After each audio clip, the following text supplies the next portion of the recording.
Bangladesh Nepal match মাত্রই শেষ হয়েছে। আরও একবার হৃদয় ভাঙল দর্শকদের। কিভাবে বাংলাদেশ শেষ মুহূর্তে গিয়ে গোল কনসিড করে, কিভাবে একটা দল শেষ মুহূর্তে গিয়ে আসলে জেতা ম্যাচ হারতে হয়, হেরে যায়, সেটা বোধহয় বাংলাদেশ খুব ভালোভাবেই দেখালো। এবং আরও একটা ম্যাচে ঠিক একইভাবে, যেই ম্যাচে বাংলাদেশ লিড করছিল, অনেকটা সময় ধরে লিডে ছিল, শেষ মুহূর্তে অ্যাডেড টাইমে গিয়ে গোল কনসিড করে সেই জেতা ম্যাচটা ড্র করে বাংলাদেশ মাঠ ছেড়েছে। এরকম বোধহয় বারবারই দর্শকদের হৃদয় ভাঙতে হচ্ছে। আমরা বেশ কিছু দর্শক তারা একটু কথা বলবার চেষ্টা করছেন, আমরা একটু তাদের কাছ থেকে শুনি আজকের ম্যাচ নিয়ে কি বলবেন। আসলে মানে আমাদের গোলকিপার জিকুকে চাই, গোলকিপার আমরা সন্তুষ্ট না, জিকুকে দরকার, আমরা জিকুকে চাই। আমরা মনে হয় একটু আমরা এদিকে আসি। আসলে সবাই তারা আসলে আস্তে আস্তে আপনারা বুঝতে পারছেন যে বাংলাদেশ দলের উপরে কতটা ক্ষিপ্ত তারা, কিংবা এই পারফরমেন্সে একেবারেই হ্যাপি হতে পারছেন না সমর্থকরা। টানা তৃতীয়বার অর্জন করেছে দেশের সেরা সুপার ব্র্যান্ড স্বীকৃতি বসুন্ধরা টিস্যু।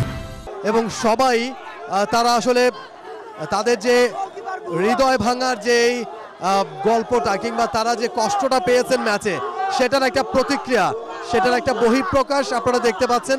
তারা ভুয়া ভুয়া বলে স্লোগান দিচ্ছেন, কেউ বলছেন গোলকিপারের জন্য ড্র করতে হয়েছে, জেতা ম্যাচটা জয় নিয়ে বাংলাদেশের মাঠ ছাড়া হয়নি। আচ্ছা, আমরা একটু আমরা কথা শুনতে চাই, আমরা এক এক করে কথা শুনতে চাই। একটু আমরা এক এক করে কথা শুনবো। বাংলাদেশের ম্যাচটা নিয়ে আসলে কি বলবেন? মানে ম্যাচটা আপনার অন্তত আমরা ভালো খেলছিল, কিন্তু জিকুর আমরা তো গোলকিপারের সমস্যা আমরা খেলার ভাবছি। এবং গোলকিপার একবার নিশ্চিত গোল এর হাতের বল, এরপর বল ছাইরা দেয়। যদি মনে করেন যে একটু ভালো মানে গোলকিপার হইতো, আমরা নিশ্চিত আজকে আমরা বাড়ি যাইতে পারতাম। কিন্তু গোলকিপারের জন্য আমরা খেলাটা ভাবছি, আমরা গোলকিপারটা পরিবর্তন চাই, আর কিছু আমরা দরকার নেই। আমরা দল ভালো খেলছি, জিকুকে চাই, আমরা জিকুকে চাই, জিকুকে কোচের পরিবর্তন চাই না, ম্যাচের পরিবর্তন ক্যামেরাকে দেখতে চাই না। আমরা শুনেছি আপনাদের কথা, আমরা এই পাশ থেকে একটু শুনতে চাই। এই ভুয়া কোচ দিয়ে বাংলাদেশ চলতে পারে না, ভুয়া কোচ চলতে পারে না। আপনারা শুনতে পাচ্ছেন আসলে দর্শকরা একেবারে ক্ষিপ্ত এবং তারা অনেকেই জিকোর কথা বলছেন, অনেকে চাচ্ছেন যে জিকোকে দলে ফেরানো হোক, তাকে আবারও মাঠে নামানো হোক, সেটা তারা চাচ্ছেন। এবং একই সাথে কোচের ব্যাপারেও তারা বলছেন যে কোচ পরিবর্তনটা করতে হবে। এবং বাংলাদেশ দল যেভাবে খেলেছে আজকে, আমরা আরেকটু বাংলাদেশ তো ম্যাচটা ড্র করেছে, ওভারঅল যদি বলি যে বাংলাদেশের খেলা, হামজার কথা যদি বলি, তার গোলটার কথা বলি, সেই সম্পর্কে কি বলবেন?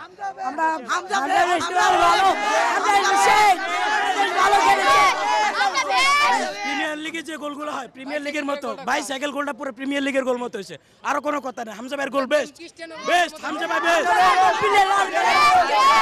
কোনো প্রশ্নই আসে না।